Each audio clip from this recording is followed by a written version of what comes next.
Don't worry about a thing. You've practiced hard, and you are ready. You're late. The service entrance is down the hall.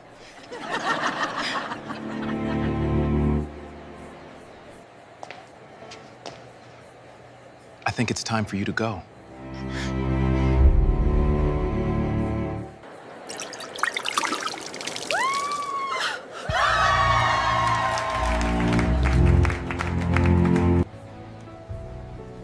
You just made the biggest mistake of your life.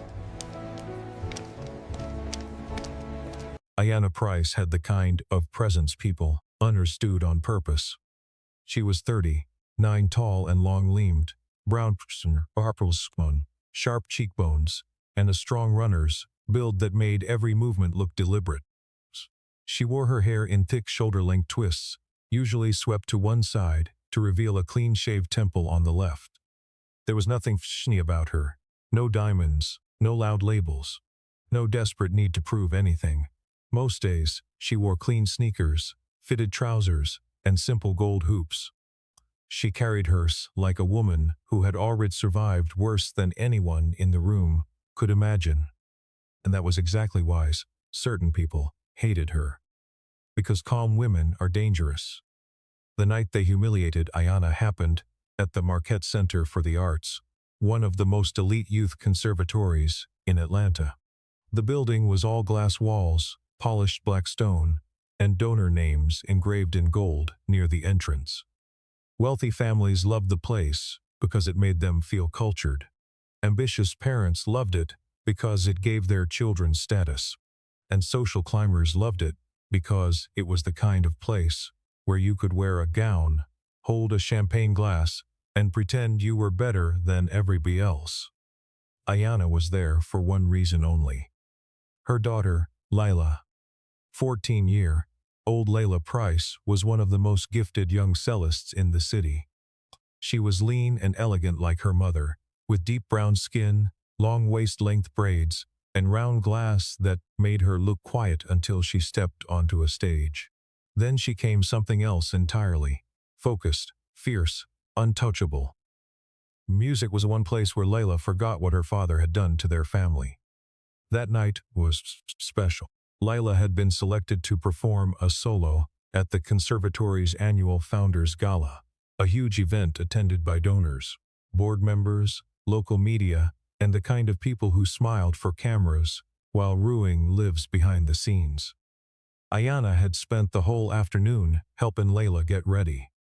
She had steamed her daughter's mid-blue recital dress, readied every braid that looked loose, and remind her, for the 5th time, to breathe before the high passage in the 3rd movement. "You belong in every room your gift opens for you," Ayanna had told her. Laila smiled nervously. "Even this one. Especially this one." By the time they arrived at the gala, the Valane was crowded with luxuries, skidans, and women in expensive gowns pretending not to look each other up and down. Ayanna had come straight from a full day of work and changed in the car. She wore a sharply cut navy jumpsuit, low black heels, and a long cream coat draped over her shoulders. Elegant but understated, Laila walked beside her clutching her cello case. And that was when Kendra St. James saw them. Kendra was the kind of woman who built her entire apology cruelty. She was 30, 6'6", petite and precise, with a sculpted bob, flawless makeup, and a smile so fake it looked painful. She engaged to Marcus Reed, Ayanna's husband, and she loved nothing more than using money and attention as weapons. Kendra collected influence the way other people collected shoes. The gala was exactly her kind of stage. She spotted Ayanna near the entrance and tilted her head. "Oh," she said, loud enough for the nearby donors to hear. "I thought staff used the side entrance." 3 women beside her laughed into their glasses. Ayanna stopped walking but didn't flinch. Laila's fingers tightened around the cello case. Kendra's smile widened. "My mistake. You must be here to drop something off." Before Ayanna could answer, Marcus appeared. "Oh, He looked exactly like the kind of man who believed expensive suits could erase cheap character. At 42, he still had the handsome face that had fooled women for years. But there was something slippery in his eyes now. He wore a black tuxedo, a smug expression, and the confidence of a man who had spent too long being protected from consequences. He glanced at Ayanna, then at Laila, and gave the kind of smile that never reached his eyes. "Well," he said, "at least you made it on time." Ayanna looked at him steadily. "I'm here for my daughter." Kendra stepped closer and let her gaze drift over Ayanna's outfit with exaggerated pity. "Of course you are," she said. "Though next year, maybe ask someone about the dress code." Layla's face burned. Ayanna could feel it. She could feel her daughter shrinking inward, trying not to make a scene, trying not to give them the satisfaction.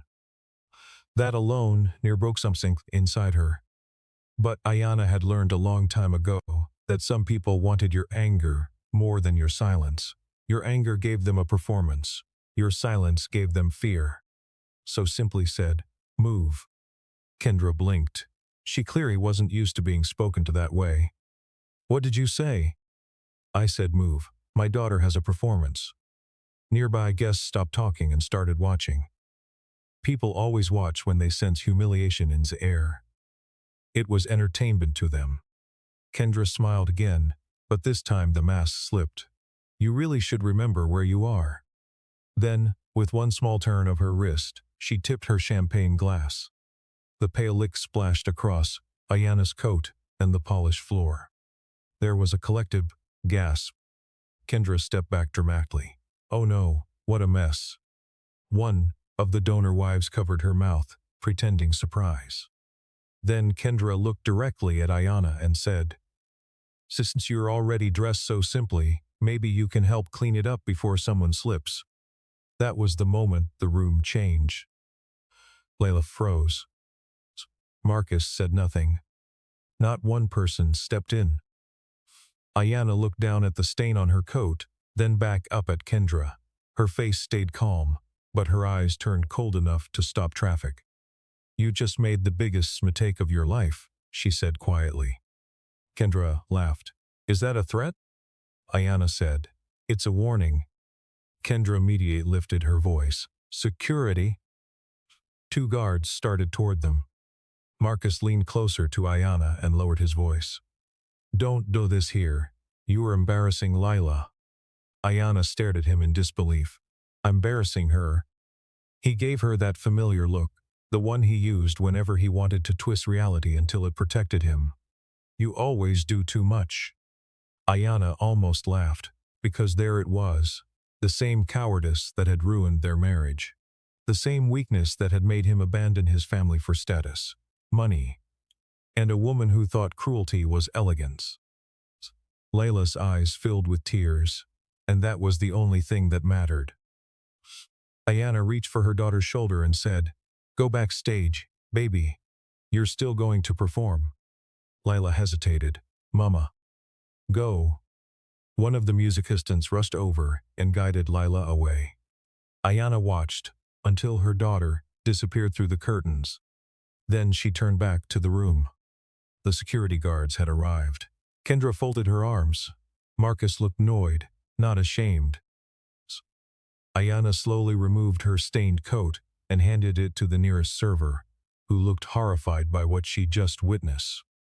Then Ayanna said, clearly and calmly, "Before any of you decide what to do next, make sure every camera in this building is still recording." Kendra rolled her eyes. "Please escort her out." And they did. They escorted Ayanna Price, mother of the featured performer, out of the gala like she was an intruder. The next morning, clips from the incident were already circulating in private parent groups and whisper networks across Atlanta. But of course, the story got twisted. According to people like Kendra, Ayanna had caused a disruption. According to Marcus, she was emotionally unstable. According to the Marquette board, the matter was regrettable. Cordy, regrettable. Laila came home from rehearsal crushed. A few girls at the conservatory had already heard a version of the story that painted her mother as desperate, jealous, and out of control. By Monday, someone leaked that Laila might be removed from the conservatory's scholarship rotation for family conduct concerns. That was the day Ayanna stopped being patient. Now, what nobody at Marquette knew was that Ayanna Price was not just some struggling single mother they could mock and dismiss. They saw a woman who drove an ordinary SUV, wore understated clothes, and picked up extra consulting work around town. They assumed modest meant powerless. They were wrong. Years earlier, after leaving Marcus, Ayanna had rebuilt her life in silence. While he chased image and easy money, she had used her background in financial systems to quite help restructure several failing small businesses. One of those businesses had turned into a technology logistics company. Another had become a regional supply platform. Ayanna never chased fame, but she did build equity. She did invest smartly. And through a private holding group she had helped form with 2 trusted partners, she now owned enough to never need Marcus Reed or anybody like him again. But she didn't live loudly. Because when you are a black woman raising a child alone, peace is more valuable than attention. Still, Ayanna's quiet life didn't mean she was disconnected from power. In fact, power had come looking for her 2 months before the gala, when an older philanthropist named Bernice Hollowell asked to meet. Bernice was one of the original donors behind Marquette, a self-made black businesswoman in her 70s who funded arts education for children from working-class families. She had heard rumors that scholarship money was disappearing. Donor reports were being manipulated, and certain board members were treating the institution like their personal playground. Wah. She wanted an outside set of eyes. She wanted Ayanna. And after examining the numbers, Ayanna discovered something ugly. Very ugly. Funds marked for low-income music students had been routed through consulting firms connected to Kendra's son James. Silly Scots had been inflated and passed through a real estate shell tied to Marcus Reed. Donor expense accounts had paid for trips, styling, luxury dinners, and image campaigns that had nothing to do with the children. Headmaster Cedric Vaughn had signed off on it all while punning scholarship students for being unpolished. In simple terms, they were stealing from children and dressing it up as culture. So while Kendra thought she was humiliated as a single mother at a gala, she was actually attacking the woman already assembling the case that could destroy all of them. Ayanna didn't rant, she didn't beg, she didn't post crying videos online. She built a FI. She got security footage. She got witness statements, including one from the server who saw Kendra spill the champagne on purpose. She got donor records, accounting discrepancies, email chains, transfer authorizations, and proof that Marcus had knowingly used his position around Marquette to strengthen a pending custody argument by portraying Ayanna as unstable and financially weak. That part made her sick. He hadn't just humiliated her.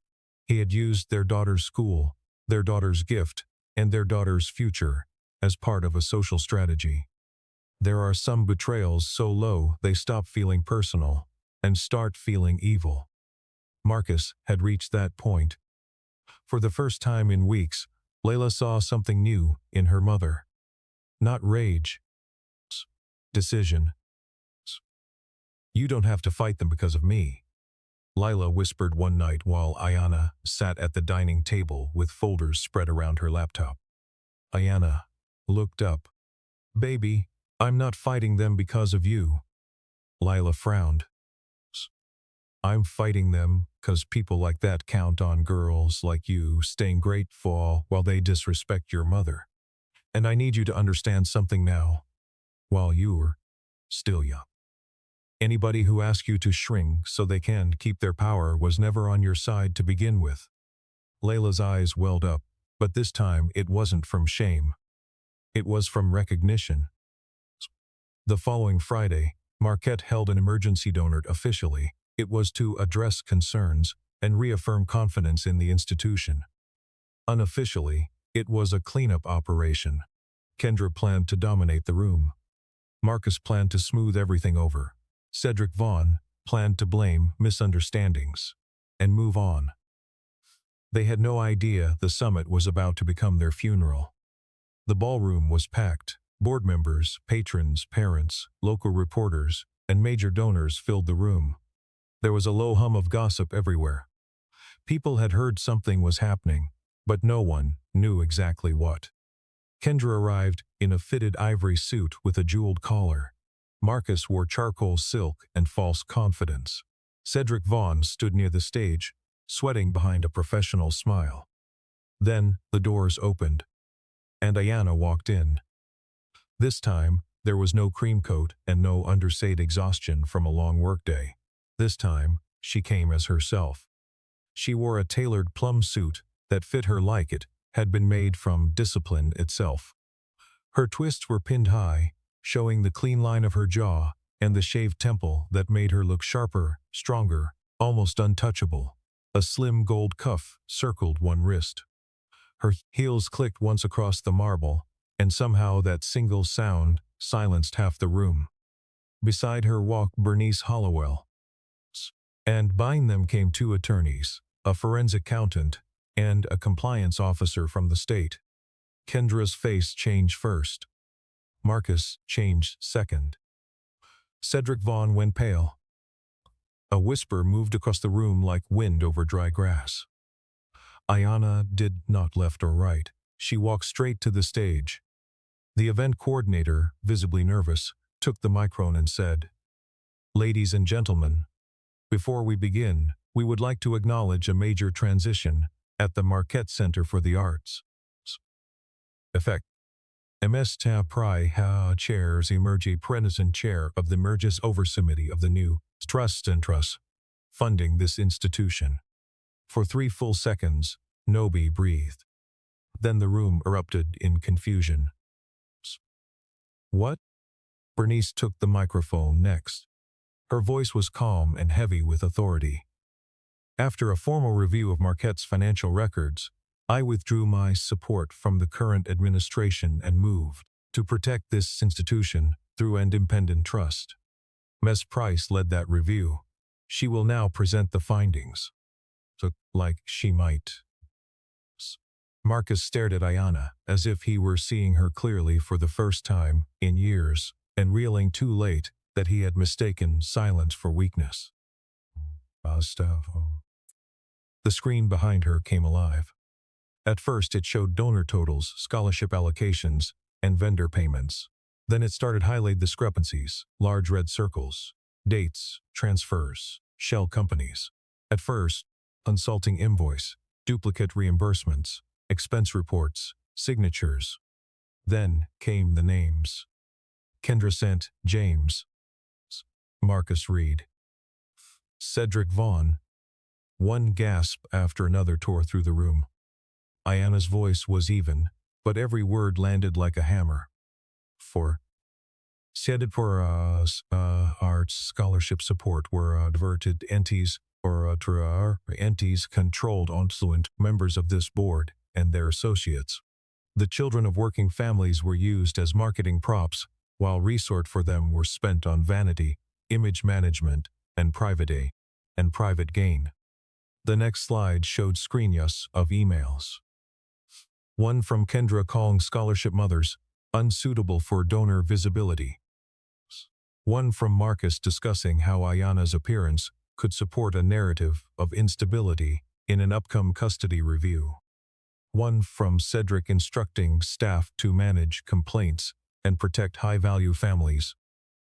The room turned viciously quiet. Marcus stood up abruptly. "This is out of context." Ayanna looked at him without blinking. "No, Marcus, it is finally in context." A pew clapped before stopping them. I was publicly humiliated in this building while attending my daughter's performance. So Marius racism, the same individuals involved in misuse of institutional funds, attempted to weaponize that instant to discredit me and intimidate my child. What they did not know is that every relevant action had already been documented. The screen changed again. This time, the ballroom saw the security footage. Kendra spilling the champagne. Kendra instructing Ayanna to clean it up. Marcus standing there and doing nothing. Gasps turned into murmurs. Murmurs turned in disgust. Kendra shot to her feet. "This is character assassination," Ayanna said. "This is evidence." One of the state officials stepped forward. "Ms. James, Mr. Reed, and Dr. Vaughn, you are each being notified of a formal financial investigation. We ask that you remain available for further questioning." Cedric Vaughn nearly stumbled back into his chair. Marcus looked around the room for sympathy, and found none. Kendra's face twisted with fury. "You set this up." Ayanna let the silence stretch before answering. "You humiliated a single mother in front of her daughter, because you thought shame would protect your power. You were wrong." That line spread through the room like a fire. Then, Ayanna did something even more devastating. She chose not to stop at revenge. She chose to rebuild. She announced that the Restoration Trust would immediately reinstate every scholarship threat under the previous administration. A new student protection policy put in place. Vendor contracts would be audited. Donor access would no longer determine student treatment. And a scholarship for children of single parents, created in honor of Ayanna's late mother, who had worked double shifts to keep Muse in her daughter's life. By then, people weren't just listening. They were standing. And in the front row, Laila was crying. Not because she was hurt. Because she was proud. The final blow came 2 weeks later in family court. Marcus had gone forward with his custody petition, anyway, still hoping to self-control through intimidation. But once Ayanna's legal team submitted the evidence, including the emails, financial records, and proof of coordinated reputational harm, the judge was visibly disgusted. Marcus' petition was denied. The court strengthened Ayanna's primary custody rights, reprimanded Marcus for manipulative conduct, and ordered strict boundaries regarding the public use of Laila's name, image, and schools standing in any personal or legal strategy. Outside the courthouse, Marcus tried to approach Ayanna. For once, he looked smaller than the suit he was wearing. "Ayanna, can we talk?" She looked at him like he was a closed door. "There was a time," she said, "when all you had to do was tell the truth." Then she walked away. Kendra's world collapsed fast after that. Sponsors dropped her. Board invitations disappeared. Her carefully curated social reputation rotted in public view. People who once praised her elegance now whispered about her cruelty. She lost the one thing she valued most: access. Cedric Vaughn resigned before he could be terminated. And Marquette, after months of repair, held its first renewed spring recital under new leadership. On that night, Laila took the stage again. But this time the energy was different. No goners, no fake donors, no smug gatekeepers, no predators in evening wear pretending to be patrons of the arts. Just families, students, teachers, and people who believe talent deserved dignity. Ayanna sat in the front row in a soft gray suit, hands folded in her lap, posture straight, face calm. She no longer looked like a woman fighting to be accepted.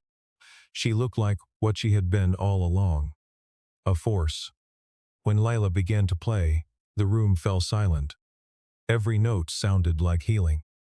Every phrase sounded like release. And somewhere between the first movement and the final bow, Ayanna realized something beautiful. The greatest revenge had never been humiliating them back. It was forcing them to witness the truth.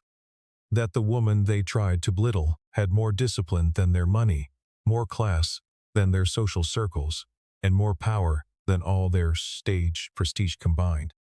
That the single mother they mocked did not break. She exposed them. She replaced them. And then she built something better in front of their eyes. When the last note faded, the audience rose in a standing ovation. Laila bowed, smiling through tears. And Ayanna stood slow with everybody else, clapping for her daughter, her head high, her expression proud and steady. Because this time, no one could mistake who she was. Not the room. Not her child. Not the man who had betrayed her. And certainly not the woman who had once thrown champagne at the wrong mother.